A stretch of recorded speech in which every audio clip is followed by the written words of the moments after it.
자, 우리는 지금 이사야 선지자가 예언한 새 일에 대하여 나누고 있습니다. 이사야 선지자는 보라 내가 새 일을 행하리니라고 말씀했습니다. 그러면 하나님이 말씀하신 새 일은 어떤 걸까요? 우리는 이전 시간에 여러 차례에 걸쳐서 과거, 현재, 미래의 관점에서 하나님이 말씀하신 새 일이 무엇인지에 대하여 생각을 했습니다. 자, 과거 역사적인 관점에서 보게 되면 하나님이 행하신 새 일은 바벨론에 포로된 유다 백성들이 그 포로된 생활을 청산하고 예루살렘으로 귀환하여 무너진 성전을 재건하는 것이었습니다. 또 내 인생의 관점에서 보게 되면 하나님은 지금 우리 삶의 현장에서도 새 일을 행하고 계십니다. 여러분 이 사실을 믿으십니까? 하나님은 지금도 우리 삶의 현장 가운데 새 일을 행하고 계신다는 사실이죠. 우리가 걷는 인생의 광야에 길을 내시고 사막에 강을 내십니다. 우리는 인생을 살아가면서 내 인생의 앞길을 가로막는 홍해 바다를 만날 때도 있어요. 또 다윗처럼 정말 만나서는 안 될 골리앗과 같은 내 힘으로 해결할 수 없는 어떤 사람을 만날 때도 있어요. 또 사도 바울이 그랬던 것처럼 인생을 살아보게 되면 유라굴로라고 하는 광풍을 만날 수도 있습니다. 참 인생을 살다 보게 되면 이해할 수 없는 문제들을 만날 때가 참 많이 있어요. 여러분 그렇죠? 이해할 수 없는 문제를 참 많이 만나게 됩니다. 그런데 중요한 것은 내가 만난 그 문제 속에 하나님이 주시는 해답이 있다는 것이에요. 내가 만난 그 문제 속에 하나님이 예비해 놓으신 해답이 있다는 거예요. 이스라엘 백성들은요, 홍해를 만났을 때 죽음의 바다라고 생각을 했어요. 이 홍해 바다만 없으면 우리가 살 수 있을 텐데 이 홍해 바다 때문에 여지없이 우리는 이제 죽을 수밖에 없구나라고 생각을 했잖아요. 근데 놀랍게도 그 홍해 바다 속에 하나님께서 예비해 놓으신 길이 있었습니다. 이처럼 문제 속에 하나님이 준비하신 해답이 있습니다. 그러므로 내 인생의 문제가 이해가 되지 않을지라도 끝까지 하나님을 신뢰함으로 순종하여 나아가면 우리는 하나님이 행하시는 새 일을 우리의 인생 가운데서 경험하게 될 것입니다. 역전의 은혜를 보게 될 것입니다. 자, 구속사적인 관점에서 보게 되면 하나님이 행하신 새 일은요, 예수님께서 재림하심으로 말미암아 모든 피조 세계가 온전히 회복되는 것을 말하죠. 성경은 그것을 뭐라고 말하냐면 새 하늘과 새 땅이 임하는 것으로 말하죠. 자, 새 하늘과 새 땅이 임하게 되면 모든 부정과 죄성과 모순이 사라지고 온전한 하나님의 나라가 우리 가운데 임하게 되는 것입니다. 그리고 하나님이 지으신 새 하늘과 새 땅에는요, 하나님의 영광으로 가득하게 될 것입니다. 그리고 의로우신 하나님께서 악한 자들에게는 당신의 의로우심을 따라 심판을 하게 될 것입니다. 그러므로 마지막 날에 예수님의 재림으로 말미암아 이루어질 그 새 일은요, 과거의 이스라엘 백성들의 출애굽의 사건이나 바벨론의 포로 기한의 사건과는 비교될 수 없을 만큼 크고 위대한 사건입니다. 모든 피조 세계에 영향을 미치는 우주적인 사건입니다. 자, 성경을 보게 되면요, 하나님의 대리자로 세움을 받은 우리 인간의 타락으로 말미암아 인간만 타락한 것이 아니라 모든 피조물들도 함께 저주 아래 놓이게 됐어요. 그래서 그 증거가 뭐죠? 땅이 가시나무와 엉겅퀴를 내었다는 거죠. 그러니까 인간의 타락은 인간의 타락으로 끝나는 것이 아니라 하나님이 창조하신 모든 피조물들도 저주 아래 놓이게 되었어요. 그런데 예수님께서 재림하심으로 마지막 날에 새 일을 행하시면 모든 피조물들이 저주에서 해방이 돼서 원래의 모습으로 돌아오게 됩니다. 모든 피조물들이 하나님이 행하시는 새 일을 보고 그래서 하나님을 존경하게 된다는 거예요. 그게 바로 오늘 본문 20절의 말씀이죠. 우리 함께 읽겠습니다. 다 같이요. 장차 들짐승 곧 승냥이와 타조도 나를 존경할 것은 내가 광야의 물을 사막의 강들을 내어 내 백성 내가 택한 자에게 마시게 할 것임이라. 그러니까 마지막 날에 하나님께서 광야의 길을 내시고 사막의 강을 내서 내가 택한 백성들에게 마시게 할 때에 이 광야의 들짐승 곧 승냥이와 타조도 하나님을 존경하게 될 것이라고 말해요. 여러분, 광야의 들짐승 가운데서 특별히 이 승냥이와 타조를 언급하고 있어요. 왜냐하면 이 승냥이와 타조는요, 부정한 동물로서 굉장히 더티하고 외로움과 고독의 정서를 대변하고 있는 그런 짐승이에요. 그러니까 굉장히 좀 더티하기도 하고 외로움과 고독의 정서를 대변하는 이 승냥이와 타조도 여러분, 하나님이 이루실 그 새 일로 말미암아 모든 피조물들이 창조의 질서가 회복되는 모습을 보게 되면 어떻게 한다고요? 그들도 하나님을 존경하게 된다는 것입니다. 그러니까 말 못하는 짐승들도 새 하늘과 새 땅이 임하게 되면 꼬리를 살랑살랑 흔들면서 춤을 추면서 감사합니다, 감사합니다를 끊임없이 외치게 된다는 거죠. 그래서 하나님을 어떻게 해요? 존경하게 된다는 것입니다. 왜 그럴까요?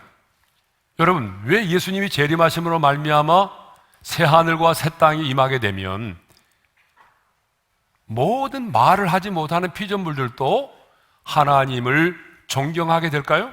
그것은 모든 피조물들이 인간의 타락으로 말미암아 저주 아래 노임을 받고 있다가 이제 저주가 풀어지고 원래의 창조의 질서대로 회복이 되기 때문에 그렇습니다. 새 하늘과 새 땅에 하나님의 영광이 충만하기 때문입니다. 온전한 하나님의 나라가 임하기 때문에 모든 피조물들도 하나님을 어떻게 한다고요? 존경하게 된다는 것입니다. 네.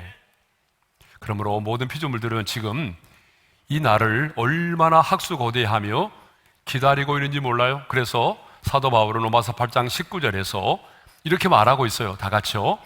피조물이 고대하는 바는 하나님의 아들들이 나타나는 것이니. 그러니까 피조물들은요, 이 날을 얼마나 학수고대하며 기다리고 있는지 모릅니다. 이렇게 하나님이 행하시는 새 일은 인간의 세계만이 아니라 모든 자연 세계에까지 영향을 미칠 정도로 상상을 초월한 사건이라고 하는 것입니다. 자, 그러면 하나님께서 이렇게 새 일을 행하신 이유와 목적이 뭘까요? 하나님께서 왜 우리의 인생 가운데 이런 놀라운 새 일을 행하실까요? 그것은 하나님을 찬송하도록 하기 위함입니다. 자, 본문 21절의 말씀을 읽겠어요. 다 같이요. 이 백성은 내가 나를 위하여 지었나니 나를 찬송하게 하려 함이니라.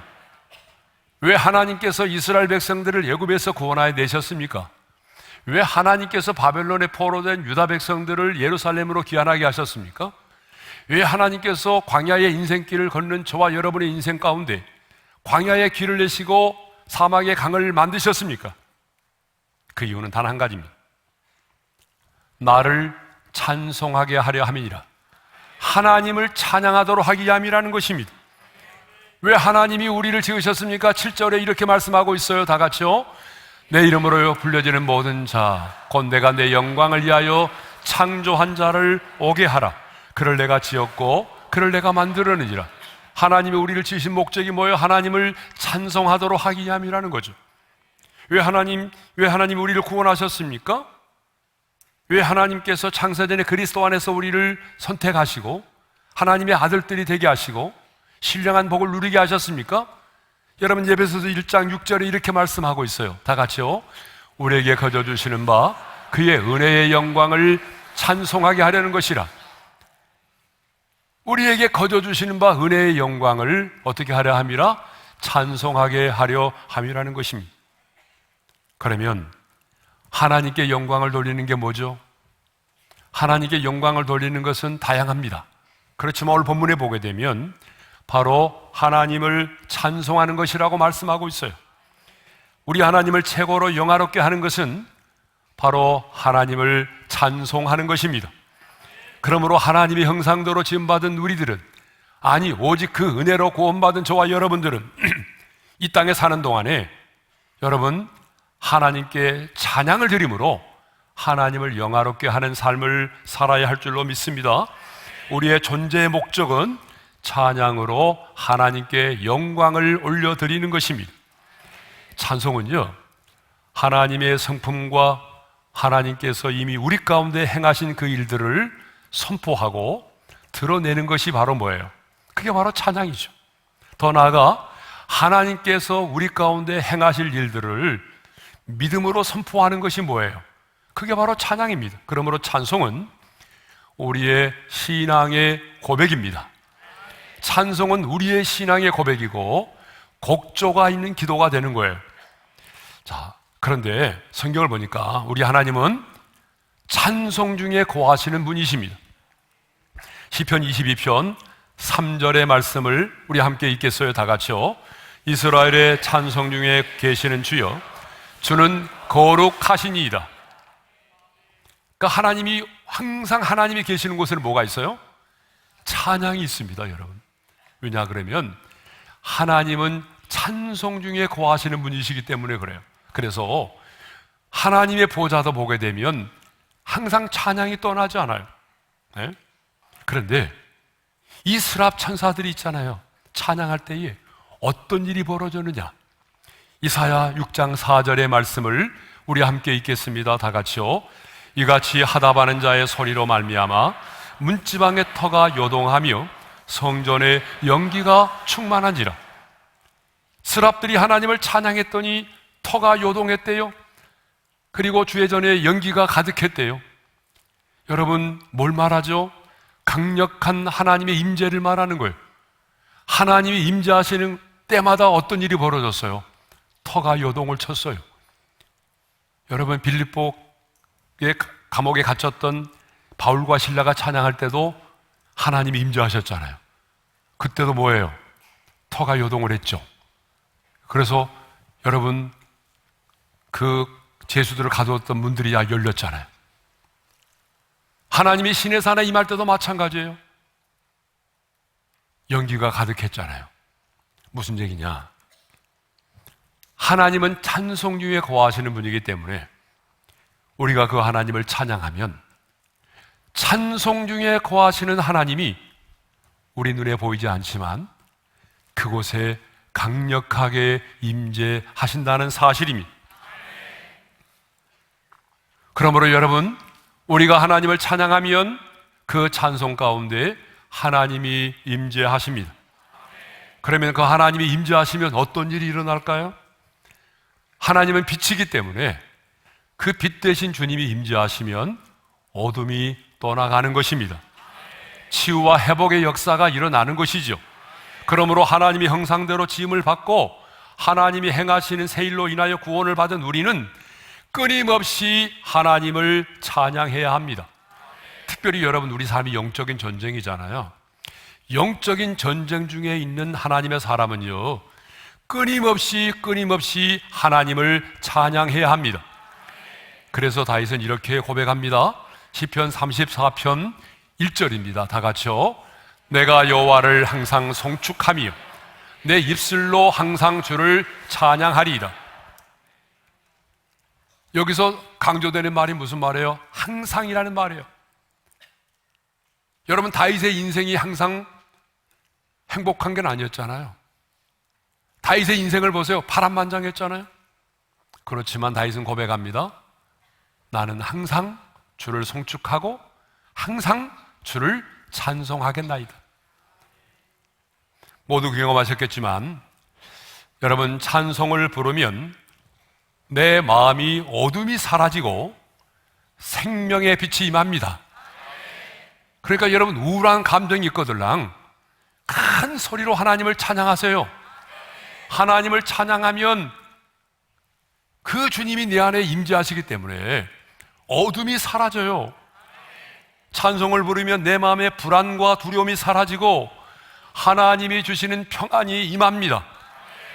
찬송을 부르면 슬픔이 떠나가고 내 영혼의 기쁨이 임합니다. 찬송을 부르면요, 절망이 떠나가고 내 영혼이 힘을 얻습니다. 그러므로 구원받은 우리는 끊임없이 하나님을 찬송하며 살아야 할 줄로 믿습니다. 그러면 애굽에서 구원을 받고 바벨론 포로 생활에서 돌아오게 된 이스라엘 백성들은 정말 하나님을 영화롭게 하는 삶을 살았습니까? 끊임없이 새 일을 행하신 그 하나님을 찬양하였습니까? 아닙니다. 그래서 22절은 그러나로 시작합니다. 정말 22절 이하를 묵상하고 싶지 않았습니다. 설교도 하고 싶지 않았어요. 그렇지만 오늘 이사야 43장 강의 마무리하는데 그래도 안 할 수 없잖아요. 말씀이니까. 그러나로 시작합니다. 22절의 말씀을 읽겠습니다. 다 같이요. 그러나 야곱아, 너는 나를 부르지 아니하였고 이스라엘아, 너는 나를 괴롭게 여겼으니. 너는 나를 부르지 아니했다라고 하나님 말씀하십니다. 내가 너희 가운데 이렇게 놀라운 새 일을 행하였건만 너희는 나를 부르지 않았다. 하나님을 찾지 않았다는 말이죠. 그리고 너는 나를 괴롭게 여겼다라고 말하죠. 여기서 야곱과 이스라엘은 누구를 말할까요? 하나님이 새 일을 행하심으로 말미암아 상상할 수 없는 축복을 받은 언약의 백성들을 말하죠. 그런데 이렇게 택한 선민으로서 상상할 수 없는 은혜와 축복을 받은 그들이 하나님을 찬양하는 대신에 하나님을 괴롭게 했다라는 거예요. 하나님을 괴롭게 했다는 거예요. 그래서 23절에서 이렇게 말씀하십니다. 내 번제의 양을 내게로 가져오지 아니하였고 내 제물로 나를 공경하지 아니하였느니라. 형식적으로 제사를 드리다 보니까 번제의 양을 가져오지 않았다는 말은 무슨 말인가 하면 흠이 없는 제물로 제사를 드려야 되는데 아까우니까 흠이 많고 절뚝거리고 별 볼 일 없는, 상품성이 없는, 가치가 없는 그런 제물들을, 짐승들을 가져다가 제사를 드렸다는 얘기죠. 하나님의 말씀에 대한 순종이 없이 내가 다시는 죄를 짓지 말아야 되겠다는 결단도 없이 습관적으로 제사를 드렸다는 거예요. 그러니까 그들은 제사를 드렸지만 자신들이 드리는 제사를 받으시는 하나님을 전혀 경외하지 않았어요. 공경하지 않았습니다. 하나님을 모르는 이방인들도 하나님께서 이스라엘 백성들에게 행하신 그 놀라운 일들을 보고 야, 정말 저들이 믿는 여호와 하나님은 살아계시구나, 그렇게 놀라고 하나님에 대해서 존경하고 있는데 정작 상상할 수 없는 은혜와 축복을 받은 이스라엘 백성들은 하나님을 찾지도 아니하고 하나님을 괴롭게 만들었다는 것입니다. 이것이 바로 이스라엘 백성들이 지은 죄악입니다. 그런데 하나님은요, 엘리 제사장의 집에 저주를 내리시면서 이렇게 말씀을 하십니다. 자, 사무엘상 2장 30절의 말씀입니다. 다 같이요. 나를 존중히 여기는 자를 내가 존중히 여기고 나를 멸시하는 자를 내가 경멸하리라. 여러분, 이 말씀은 좀 암송했으면 좋겠더라고요. 이 말씀은요, 망고불변의 진리입니다. 어떤 한 개인이든지 어떤 가정이든지 어떤 공동체든지 여러분 어떤 국가든지 간에 하나님을 존중히 여기면 하나님이 그 나라와 교회와 가정과 그 사람을 존중히 여기십니다. 그러나 하나님을 멸시하는 자를 하나님은 반드시 경멸하시겠다라고 말씀하셨어요. 그러면 하나님을 존중히 여긴다는 게 뭐예요? 여기 존중히 여긴다는 것은 원문의 뜻을 보니까 가치 있게 여기다, 높이 평가하다, 가치를 인정해 주다는 말이에요. 그러므로 여러분, 신자인 우리에게 하나님을 존중히 여긴다는 것은 곧 예배를 의미합니다. 하나님을 존중히 여기는 게 뭐라고요? 그게 바로 예배예요. 그러니까 문맥적으로 봐도 그래요. 그러니까 참 아이러니하게도 하나님을 존중히 여기는 것이 예배지만 또 하나님을 멸시하는 것 역시 뭐예요?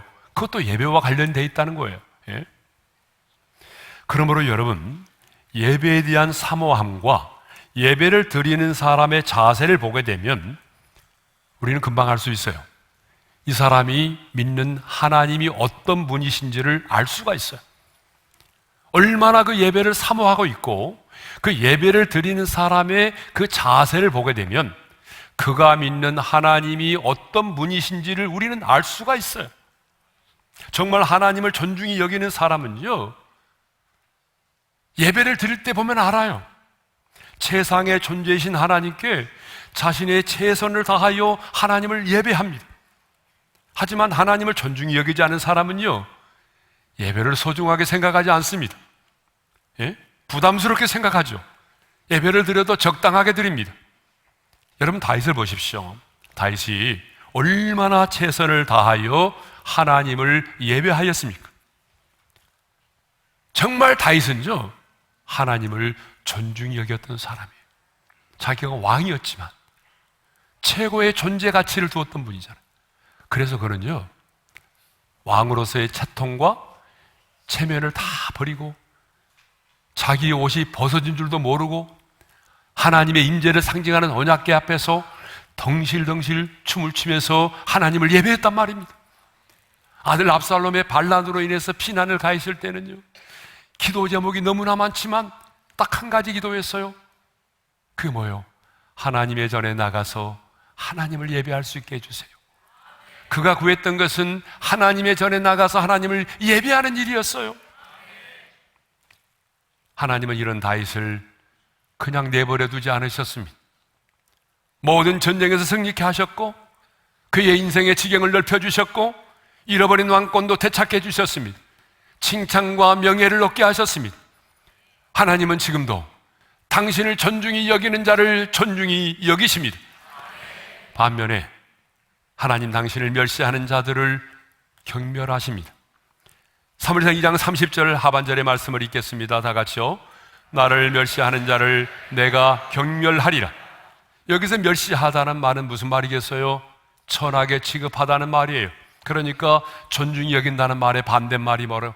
멸시하고 경멸한다는 뜻이겠죠. 우리가 왜 하나님을 멸시하지 말아야 됩니까? 그것은 하나님이 당신을 멸시하는 자들을 하나님이 경멸하시기 때문입니다. 여러분, 엘리 제사장의 집이 왜 저주를 받았습니까? 엘리 제사장의 두 아들이 하나님께 드리는 제사를 멸시하였기 때문이죠. 사무엘상 2장 17절의 말씀을 읽겠습니다. 다 같이요. 이 소년들의 죄가 여호와 앞에 심히 크면 그들의 여호와의 제사를 멸시함이었더라. 이렇게 여호와의 제사를 멸시하였던 엘리 제사장의 가정에 어떤 일이 벌어졌을까요? 하나님 말씀하셨잖아요. 나를 멸시하는 자를 내가 경멸하리라. 어떤 일이 벌어졌어요? 엘리 가정에? 첫째로 단명입니다. 성경에 분명히 기록되어 있어요. 단명함으로 그 가정에 노인이 하나도 없게 될 거라는 거예요. 두 번째로 언약궤를 빼앗겼어요. 세 번째로 그날 한날 한시에 두 아들이 죽었어요. 네 번째로 그 소식을 들은 엘리 제사장이 뒤로 넘어져 목이 부러져 죽었어요.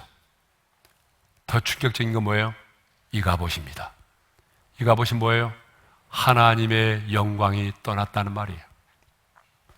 하나님의 영광이 떠나면 저주죠. 이렇게 하나님을 존중히 여기지 아니함으로 예배를 드리는 일에 실패하면 하나님의 영광이 여러분 그 가정에서 떠나게 되는 것입니다. 성도 여러분, 그럼에도 불구하고 여러분은 예배를 소홀히 여기시겠습니까? 내 자녀들이 예배의 자리에서 멀어져 나가도 어쩔 수 없다라고만 생각하면서 그냥 방치해 두시겠습니까? 사업을 하다 보게 되면 실패할 때도 있어요. 또 직장생활 하다 보게 되면 원치 않게 실직을 당할 수도 있습니다. 여러분 그렇잖아요. 그런데 내가 사업에 실패했다고 해서 인생이 실패한 겁니까? 직장 생활하다가 내가 실직을 당했다고 해서 인생을 실패한 겁니까? 여러분, 그것은 인생의 실패가 아닙니다. 그것은 부끄러운 일이 아니에요. 그러므로 여러분, 용기를 잃지 마세요. 그것은 결코 부끄러운 게 아닙니다. 정말 여러분의 삶에 정말 부끄러운 것이 있다면 아버지로서 실패하는 겁니다. 부모로서 실패하는 거예요. 예? 부모로서 실패하는 것, 그게 부끄러운 거예요. 그러므로 여러분, 인생을 살아가면서 다른 일에 실패할지라도 영적인 가장으로서, 아버지로서는 실패하지 않기를 바랍니다. 부모로서는 실패하지 않기를 바랍니다. 저는 그런 분들을 많이 봤어요. 좋은 아버지 만나서요, 재정에 어려움 없이 유학도 갔다 오고 생활하는데 참 어려움이 없는데, 그런데 이렇게 말하는 자식들이 있어요. 저는 우리 아버지 존경하지 않습니다. 여러분이 자녀들에게 아무리 많은 것을 주었어도 여러분의 자녀가 여러분을 존경하지 않는다면 여러분은 부모로서 실패한 거 아닙니까? 모든 일에 성공한다 할지라도 아버지로서 실패한다면 그것은 진정한 실패가 되는 것입니다. 왜 하나님이 새 일을 행하셨습니까? 우리 하나님을 찬송하도록 하기 위함입니다. 우리 하나님은 하나님 당신을 존중히 여기는 자를 존중히 여기시고 하나님 당신을 멸시하는 자를 경멸하십니다.